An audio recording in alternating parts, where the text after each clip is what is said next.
Here, I know you watched this in full. What's your reaction initially, your gut reaction to the speech?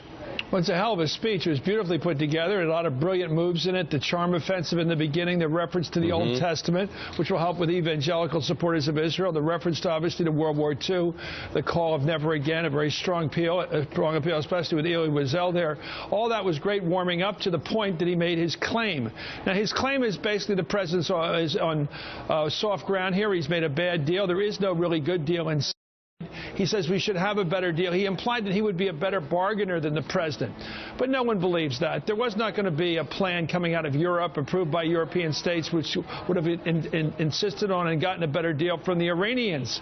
Now, the question is the status quo, which is the result of a no-deal situation, going to be good for Israel? Anyone? No deal means Iran continues to march toward a nuclear weapon, most people believe, certainly those on the right. And so is that something we like? No deal. They march toward a nuclear weapon. I mean, I don't understand the logic to that. Obama's offering an imperfect deal that says, look, we can slow them down. We can get them to agree to certain things, to inspections. We can keep an eye on them. We can avoid any breakout. We can avoid them having a weapon. And at some point when they do move toward a weapon, we stop them with whatever military power we have to use. Well, and right now, I don't know what Bibi's saying here he would do. He said, I thought it was a powerful line. He said, Israel will stand alone. In other words, that's probably a message back to the electorate in Israel, fair enough, for his election in 2 weeks. But it's also a statement, I thought, that, you know, Israel's going to look out for itself, as it should. But as we look at what the sanctions on Iran right now in the nuclear program, which Netanyahu brought up, they expire in roughly about 10 years, which kind of cleans the way and clears the way for Iran to move forward with any of its initiatives. Do you think that is Netanyahu right, that the president can't be trusted on getting a secure deal out of Iran? Well, that's, you know, I'll get to the heart of this speech now. This man from a foreign government walked into the United States legislative chamber and tried to take over U.S. foreign policy.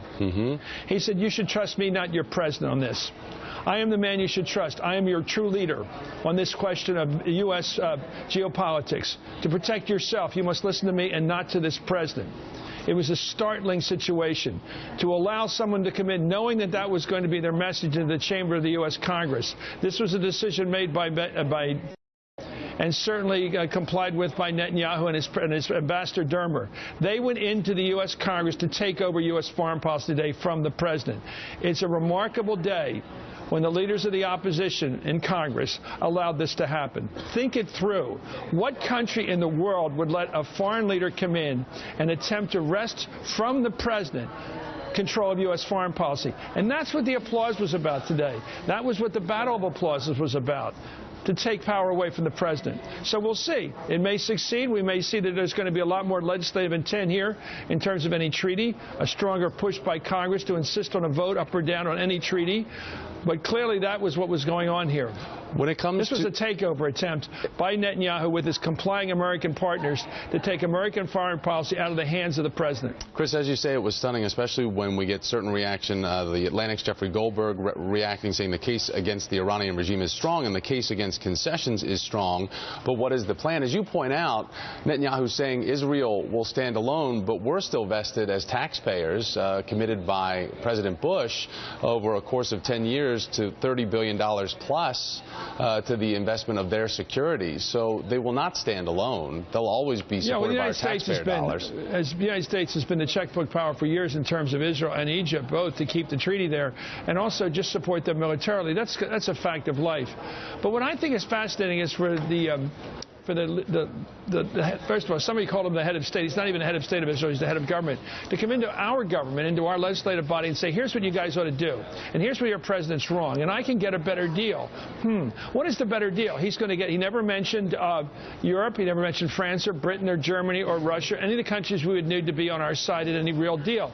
So basically, he's saying no deal. And that means, and this is the irony here, that means that Iran will march toward a nuclear weapon without any restriction. I don't see how that helps Israel. At least Obama's coming up with a plan to slow them down and to keep an eye on them so that if they do make a breakout and go for a nuclear weapon, we can stop them in their tracks. I've said this so many times on TV because I think it's undeniable.